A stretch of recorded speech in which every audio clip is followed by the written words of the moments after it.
Hello, my name is Darya Haitoglou and I'm a psychologist, and in this video I would like to talk about the benefits of positive thinking and why you should stop complaining as soon as possible. But before I share with you the benefits, I would like to talk a little bit about my story. When I was a little girl, I was curious about the world and what makes people do and get motivated to do certain things. Why people are happy and some people are not happy. Do we become happier when we get older? And the big question of why we live. My parents come from a very humble background and they were writing their dissertations at university when I was little. And I was asking them, what was the sense of life? What was the meaning of life? And we had an interesting discussion, I remember, because we didn't have TV. They didn't allow me to watch the news. So I could imagine all the news in my head and create the world that I wanted.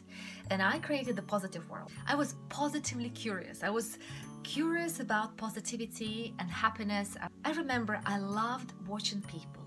I would observe someone talking to someone else and I would make notes why that person was smiling and what was they feeling and how that interaction went. And I still do. I find it fascinating. I research people nowadays and I help people be happier and more fulfilled in their life and at work.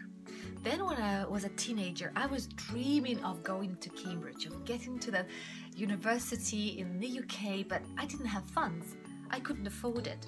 When I received a scholarship and I went there and I thought, people there must be the happiest people on earth. They have the opportunities, the possibilities, the amazing education, great network of people. And what I found there, not what I was thinking. Many people were not as happy as I thought. I found many people were busy with competition, comparison, stress, hustle, and trying to get by. What really makes us happy? And I started studying positivity and the positive thinking, positive psychology, neuropsychology. So together with my colleagues, we have covered a lot of ground that I would like to share in this video, especially the practical benefits of thinking positively and why you should stop complaining as soon as possible. So let's just cover quickly 3 types of complaining. But they all have negative benefits. So venting, for example. Venting is when you just share your negative feelings and negative thoughts with other people. And not only that act prevents you from experiencing the best version of you, but it also affects negatively other people. Another style of complaining is chronic complaining, when people sort of okayish, mediocre, as they're sharing their feelings, like, oh, it's okay, not too bad.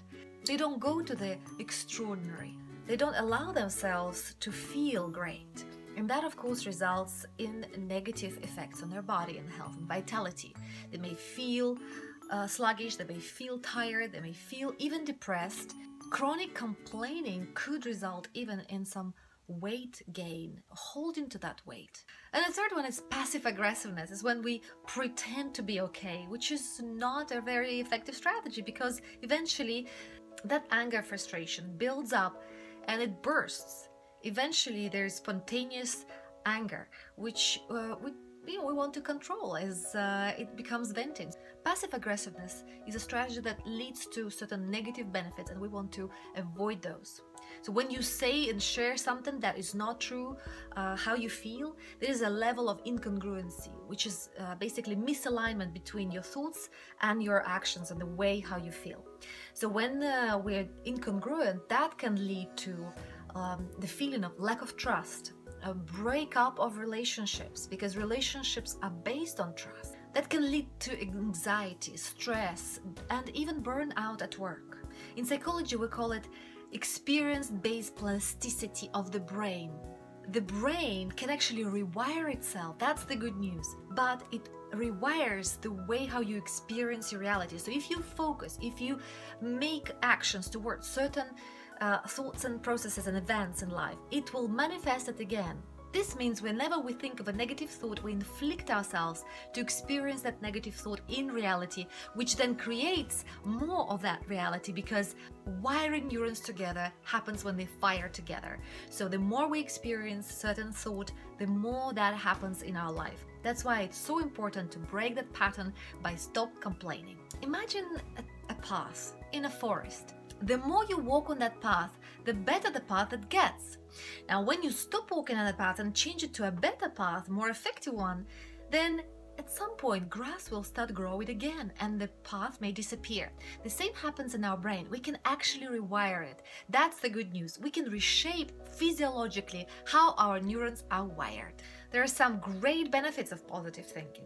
The problem-solving skills and the memory is boosted when you have positivity in your life. Your well-being, health, and vitality. You have better relationship and social connectedness. Positivity promotes cell regeneration and combats stress, depression, anxiety, and it is a great source for motivation.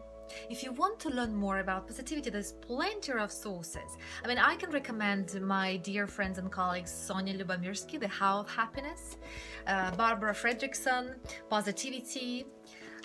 There's also Daniel Gilbert, Stumbling on Happiness, or Mathieu Ricard, Happiness, and of course Dalai Lama has written a lot about happiness, and plenty of research out there, also scientifically proven. So let's talk about 5 things that research suggests we should do to increase our positivity. Number 1, observation. Observing our thoughts as they come and as they go.